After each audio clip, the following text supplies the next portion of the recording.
So really struggling.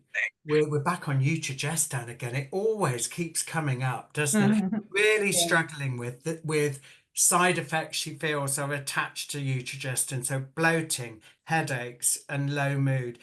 And they're not settling. She's moved from oral to vaginal use, but not really making a difference.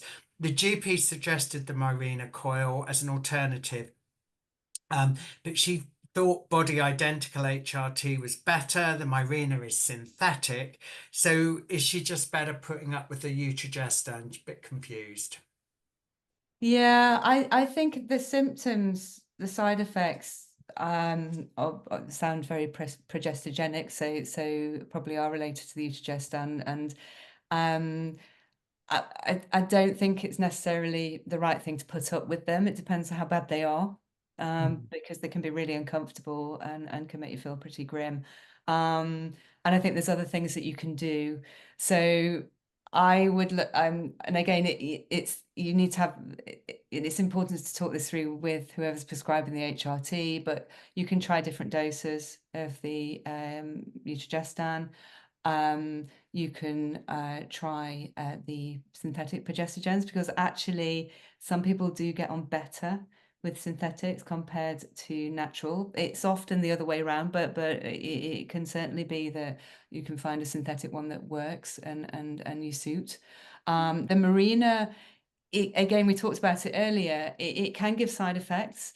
But it's low dose and it's mainly acting locally, and so those side effects often will settle. But as we said, it can take a year. Normally it doesn't. So normally it takes a few weeks, a few months of having after having it fitted for the side effects to settle. As the endometrial lining thins, as the blood supply becomes less, there's less absorption into the rest of the body, and also your body can get used to it as well. So the Mirena is really, really good endometrial protection. So and again, it's a contraceptive as well, and it helps with heavy bleeding if that's been an issue. So it is a good option. However, a lot of people are quite hesitant to go down that line because you have to have it fitted. Mm. But also if there are issues, then you have to have it taken out. You can't just stop it. And so I do get that kind of concern that if someone is experiencing quite significant progestogen side effects, that they're quite hesitant to try the Mirena. But I have had people feel a lot better with the Mirena compared to the progesterone, the Utrogestan. And then the other option is to look at the unlicensed forms of natural progesterone as well. So they're licensed for other indications like fertility treatment, but they're not licensed for endometrial protection and HRT.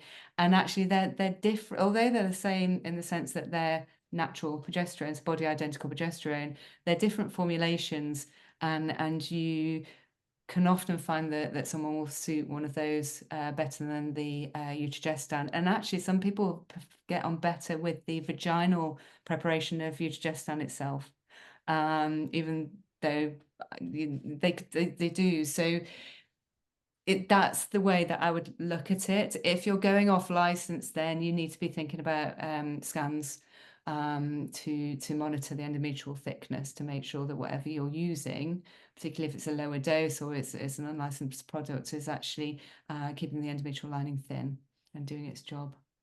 But I think I wouldn't settle for this for the side effects. Yeah. I'd keep looking at what can be tweaked.